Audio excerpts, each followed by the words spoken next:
Hello दोस्तों, स्वागत है आप सभी का आपके अपने यूट्यूब चैनल पे। दोस्तों आज हम लोग बात करेंगे BA part 1 political science subsidy paper की।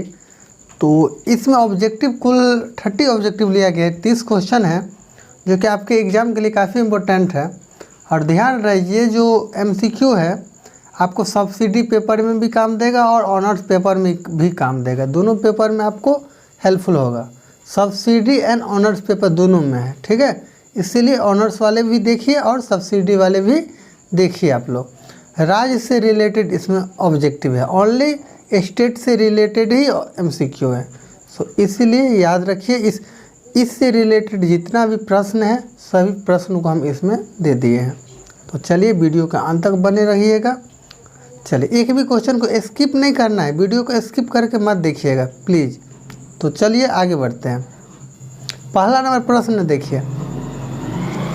पहला नंबर प्रश्न है कि राज्य की सर्वोत्तम परिभाषा किसकी है। देखिए, पढ़ना है तो अच्छी तरह से पढ़िए, नहीं तो फिर छोड़ दीजिए आप लोग, ठीक। इसलिए ध्यान से देखिए और इतना अच्छा से मतलब पढ़ लीजिए कि एग्ज़ाम में आपको कन्फ्यूजन नहीं होना है। चलिए, पहला नंबर प्रश्न है कि राज्य की सर्वोत्तम परिभाषा किसकी है। मतलब इस ऑप्शन देखिए, अरस्तु, Cicero, RG Gettell, JW Garner. मतलब इस चारों ऑप्शन में से कौन व्यक्ति वो है जिन्होंने राज्य की सबसे अच्छा परिभाषा दिए थे। तो इसका राइट आंसर हो जाएगा दोस्तों आपको option number D, JW Garner दिए थे, ठीक है। चलिए आगे बढ़ते हैं। अगला क्वेश्चन देखिए। क्वेश्चन नंबर 2 है, निम्नलिखित में राज्य के मूल तत्व कौन से हैं। इसमें से ऑप्शन देखिए, ऑप्शन ए में है जनसंख्या, बी में प्रदेश, सी में है सरकार एवं संप्रभुता और डी में है इनमें से सभी यानी सभी। तो इसका राइट आंसर हो जाएगा आपको, यानी निम्नलिखित में से राज्य के मूल तत्व कौन से हैं। तो इसमें से राज्य के मूल तत्व सभी तत्व इसमें कहा। तो इसका राइट आंसर हो जाएगा ऑप्शन नंबर डी, बिल्कुल सही जवाब है। तो ठीक है, आगे बढ़ते हैं। अगला नंबर प्रश्न देखिए।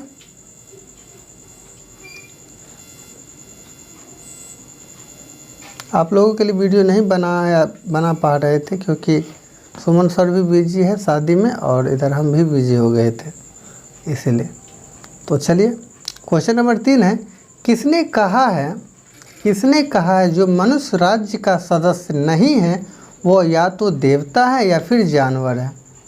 इसमें से वह कौन सा व्यक्ति है जिन्होंने मनुष्य राज्य का सदस्य नहीं है, वह देवता भी नहीं। किसने इसमें से बोले थे ये आपको बताना है।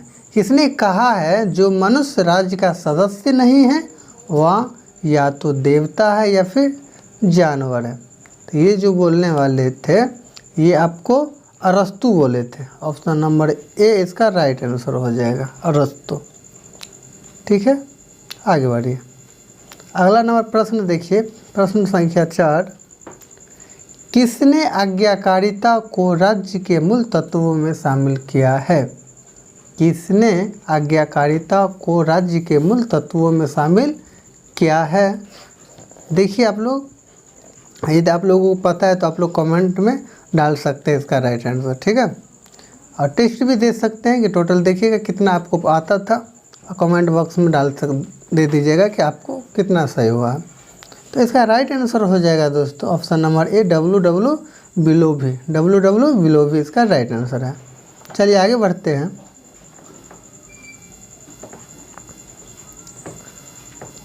क्वेश्चन नंबर 5 है कि जेडब्ल्यू गार्नर के अनुसार राज्य के कितने तत्व हैं। अभी जस्ट आप लोग पढ़े थे, राज्य का सबसे अच्छा परिभाषा देने वाले जेडब्ल्यू गार्नर ही थे। और इसमें पूछा जा रहा है कि राज्य के कितने आवश्यक तत्व हैं जेडब्ल्यू गार्नर जी के अनुसार। तो इसका राइट आंसर हो जाएगा option number B 4। Option number B 4 हो जाएगा दोस्तों। आगे बढ़ते हैं।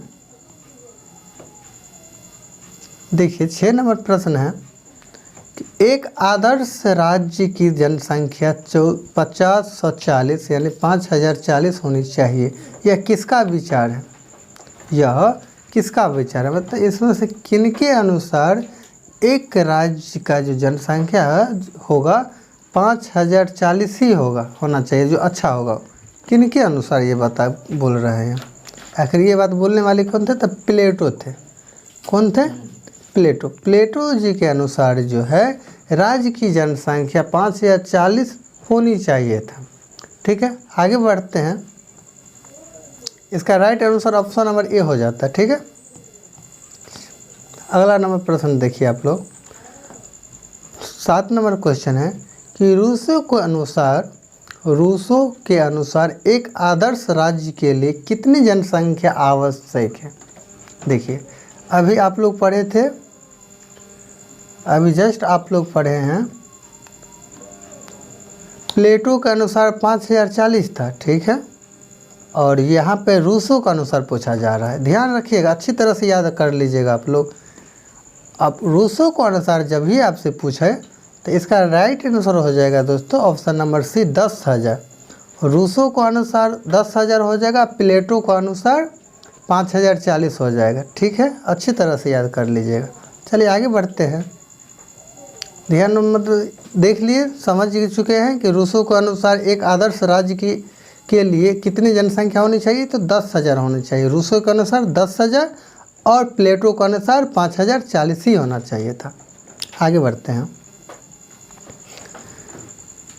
8 नंबर क्वेश्चन है कि किसने भूमि को राज्य का आवश्यक अंग स्वीकार नहीं किया है? किसने भूमि को राज्य का आवश्यक अंग स्वीकार नहीं किया है? तो इसका राइट आंसर हो जाएगा ऑप्शन नंबर डी। इसका राइट आंसर हो जाएगा ऑप्शन नंबर डी। इनमें से सभी हो जाएगा। ठीक है दोस्तों, सभी का अनुसार इसमें से जे.आर. विले भी है, W.W. बिलो भी है। हाँ, तो इसमें से सभी के अनुसार जो है राज्य का आवश्यक अंग है, मतलब किसने भूमि को राज्य का आवश्यक अंग स्वीकार नहीं किया? इसमें से किसी ने भी नहीं किया था। इसका राइट आंसर हो जाएगा ऑप्शन नंबर डी। ठीक है, चलिए आगे बढ़ते हैं।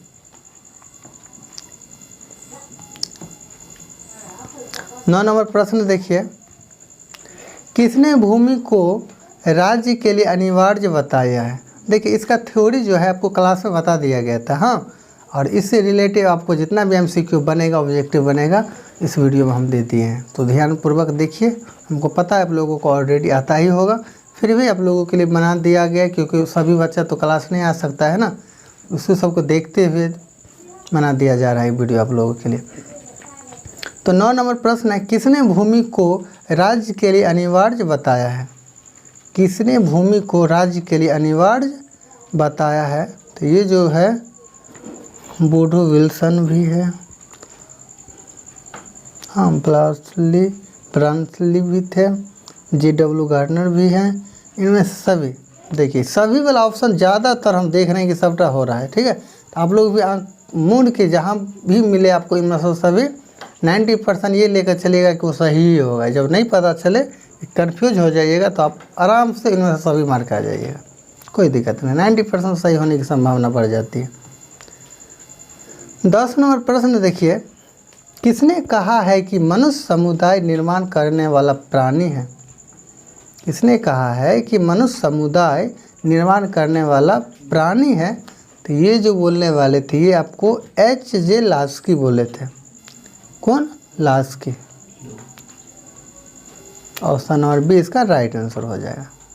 आगे बढ़िए, अगला नंबर प्रश्न देखिए, 11 नंबर प्रश्न है। इसमें से पेन का कलर भी हम चेंज कर लेते हैं। हाँ, थोड़ा सा पतला कर लीजिए। देखिए, 11 नंबर प्रश्न है कि राज्य और सरकार परस्पर संबंधित है कैसे? राज्य और सरकार जो है आपस में संबंधित है, वो कैसे है वो बताना है आपको। तो ऑप्शन देख लीजिए, इसमें से ये दोनों एक दूसरे के सहायता करते हैं। ऑप्शन ए में है। बी में है राज्य का सरकार से कोई मतलब नहीं है, ये तो साफ ही गलत हो रहा है कि राज्य का सरकार से मतलब कैसे नहीं है, ये गलत है। सी में है सरकार के लिए राज्य की कोई आवश्यकता नहीं है, ये भी गलत है। इनमें से कोई नहीं। देखिए, इसका राइट आंसर हो जाएगा ऑप्शन नंबर ए। ये दोनों एक दूसरे के सहायता करते हैं। राज्य भी सहायता करता है, मतलब कि राज्य जो होता है सरकार को सहायता करता है, सरकार एक राज्य को भी सहायता करता है। ठीक है, ये दोनों आपस में क्या है, सहायता करते हैं।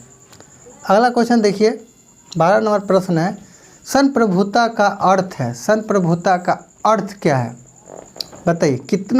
कितना बेसिक तरीका से आप लोगों को बताया गया था कि संप्रभुता का मतलब क्या होता है। फिर भी यहाँ फिर बताया जा रहा है कि संप्रभुता का जो अर्थ है, राज्य आंतरिक और बाह्य रूप से सर्वोच्च और नियंत्रण से मुक्त है। राज्य जो है आंतरिक और बाह्य रूप से सर्वोच्च और नियंत्रण से मुक्त है। बिल्कुल राइट आंसर ऑप्शन ए हो जाएगा दोस्तों। देखिए यहाँ पर इनमें से उपयुक्त सभी भी है, लेकिन ये नहीं होगा। राज्य सिर्फ आंतरिक रूप से सर्वोच्च है, नहीं है। राज्य पर किसी विदेशी सरकार का प्रभाव है, ऐसा नहीं है। तो इसका राइट आंसर हो जाएगा, ध्यान से याद रखिएगा, ऑप्शन नंबर ए हो जाएगा। आगे बढ़ते हैं, 13 नंबर प्रश्न है, संयुक्त राष्ट्र की सदस्यता के लिए आधुनिक समय में कौन तत्व आवश्यक है। संयुक्त राष्ट्र की सदस्यता के लिए आधुनिक समय में कौन तत्व आवश्यक है। तो आज्ञाकारी, मान्यता, आक्रामकता, कोई नहीं। तो इसका राइट आंसर हो जाएगा आपको ऑप्शन नंबर बी, मान्यता। क्या हो जाएगा, ऑप्शन नंबर बी, मान्यता। आगे बढ़ते हैं, अगला नंबर प्रश्न है 14 नंबर कि 15 अगस्त 1947 के पहले भारत था क्या। एक गुलाम राज्य था, एक स्वतंत्र राज्य था, स्वतंत्र तो था नहीं, एक अत्याचारी राज्य था, ये भी नहीं है, एक निरंकुश राज्य था, नहीं। देखिए दोस्तों इसका राइट आंसर हो जाएगा 14। क्वेश्चन नंबर प्रश्न संख्या 14 में देखिए, 14 नंबर क्वेश्चन है कि 15 अगस्त 1947 के पहले भारत था। तो 15 अगस्त 1947 के पहले भारत क्या था, एक गुलाम राज्य था। ऑप्शन ए इसका राइट आंसर हो जाएगा, एक गुलाम राज्य था दोस्तों। आगे बढ़ते हैं, 15 नंबर प्रश्न देखिए, किन विद्वानों ने राज्य को एक कल्याणकारी संस्था के रूप में स्वीकार किया है। किन विद्वानों ने राज्य को एक कल्याणकारी संस्था के रूप में स्वीकार किया है। तो ये जो है आपको ऑप्शन नंबर बी इसका बिल्कुल राइट आंसर हो जाएगा, टल्यूसियस ने। क्या, टल्यूसियस जो है ये किन विद्वानों ने राज्य को एक कल्याणकारी संस्था के रूप में स्वीकार किया। जी बिल्कुल सही, ऑप्शन नंबर बी इसका बिल्कुल राइट आंसर है, टल्यूसियस जी ने। ठीक है दोस्तों, आगे बढ़ते हैं, क्वेश्चन नंबर 16 देखिए, राज्य के व्यक्तिवादी सिद्धांत का आशय है। राज्य के व्यक्तिवादी सिद्धांत का आशय है, किससे आशय है। ये जो है ऑप्शन राज्य कृत्रिम संस्था है, राज्य एक आवश्यक बुराई है, राज्य के सरोकार्य व्यक्ति की स्वाधीनता पर प्रहार है, उपयुक्त सभी। जी नहीं, उपयुक्त सही नहीं हो जाएगा यहाँ पर। इसमें राइट आंसर हो जाएगा आपको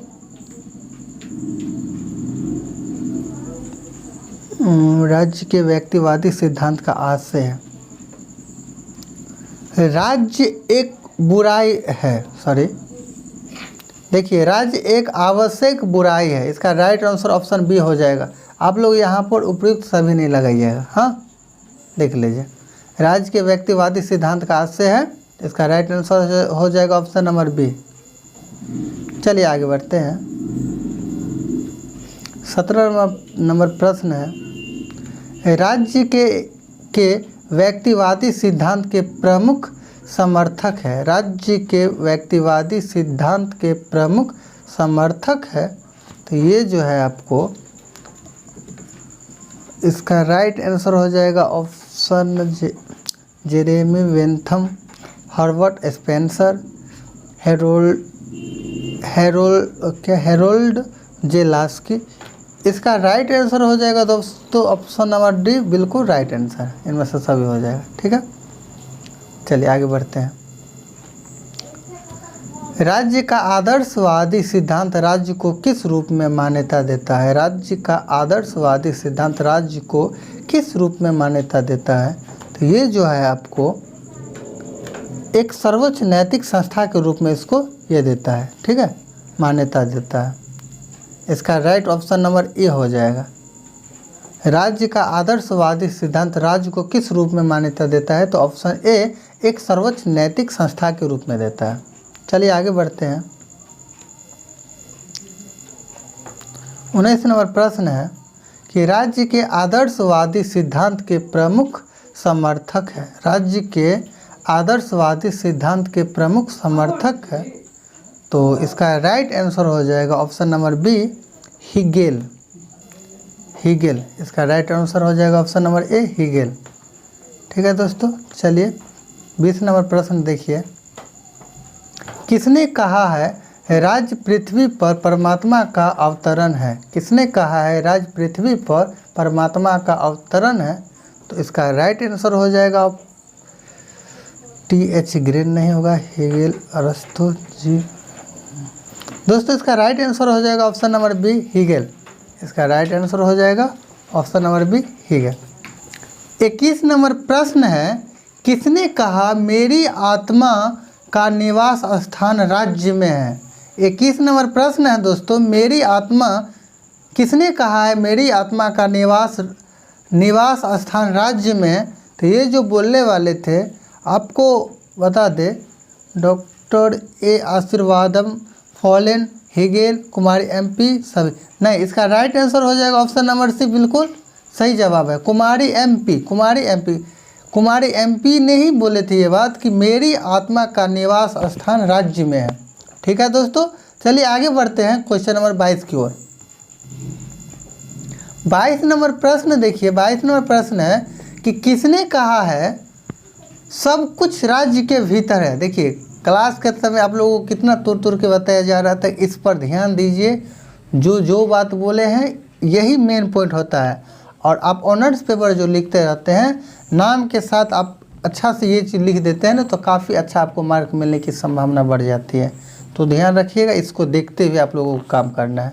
हाँ, पॉलिटिकल साइंस ऑनर्स लिए हैं तो कहीं ना कहीं आप लोगों को सिविल सर्विस के बारे में भी रुचि, इंटरेस्टेड, मतलब चाह रहे होंगे कि उधर भी जाएं, तो इसलिए इस सब वहाँ पे भी आपको हेल्पफुल होगा। इसलिए ध्यानपूर्वक आप लोग देखिए कौन क्या बोले थे, ये सबसे ज़्यादा मायने रखता है पॉलिटिकल साइंस में। हाँ, तो चलिए दोस्तों आगे बढ़ते हैं। 22 नंबर प्रश्न देखिए, किसने कहा है सब कुछ राज्य के भीतर है, राज्य के बाहर कुछ भी नहीं है, और राज्य के विरुद्ध भी कुछ नहीं है? बताइए इसमें से किसने बोले थे ये बात? तो ये जो थे बोलने वाले, ऑप्शन देखिए,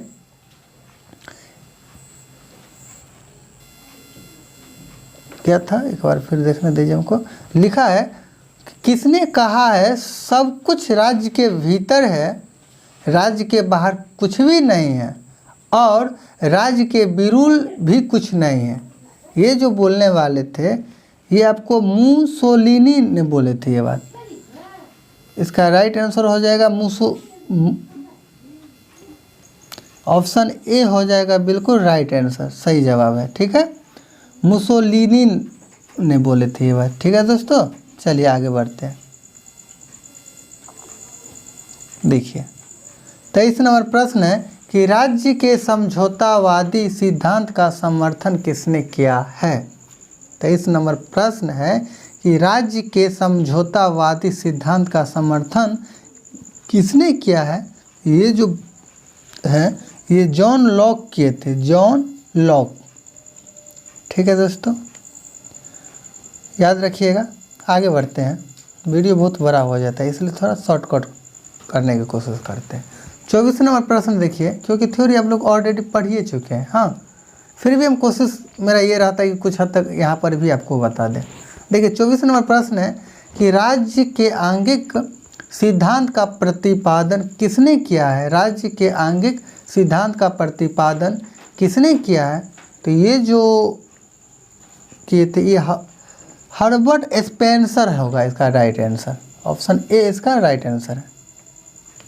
देखिए थ्योरी पेपर यदि देखना चाहते हैं राज्य के बारे में, डिटेल में, तो इसके डिस्क्रिप्शन में आपको उसका लिंक हम डाल देंगे। यूट्यूब पर भी आपको वीडियो देखने को मिल जाता है। हाँ ठीक है दोस्तों, चलिए आगे बढ़िए।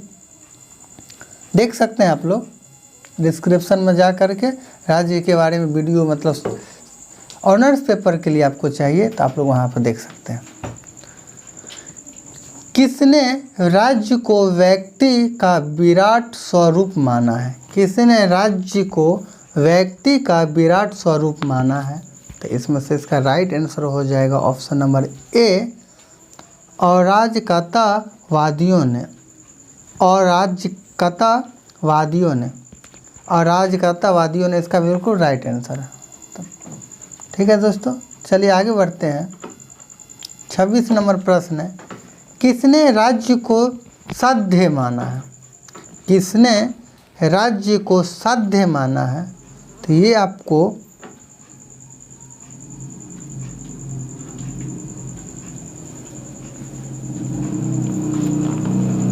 वही हमको कन्फ्यूजन लग रहा था, ऑप्शन उल्टा पुल्टा लिखा है लड़का। देखिए दोस्तों, माफ़ कीजिएगा, 25 नंबर जो प्रश्न है, किसने राज्य को व्यक्ति का विराट स्वरूप माना है? तो आपको ये जो मानने वाले थे ये आपको प्लेटो थे। कौन थे? प्लेटो। आप लोग लिख सकते हैं यहाँ पर, इसका राइट आंसर हो जाएगा प्लेटो। ठीक है दोस्तों, यानी 25 नंबर प्रश्न का इसका राइट आंसर हो जाएगा प्लेटो। किसने राज्य को व्यक्ति का विराट स्वरूप माना था? तब प्लेटो माने थे। ठीक। और 26 नंबर जो प्रश्न है, किसने राज्य को साध्य माना है? किसने राज्य को साध्य माना है? तो ये आपको आदर्शवादियों माने थे। ये बात 26 का लिखने में गलती है, ये इसमें से नहीं होगा। 26 का आंसर हो जाएगा आदर्शवादियों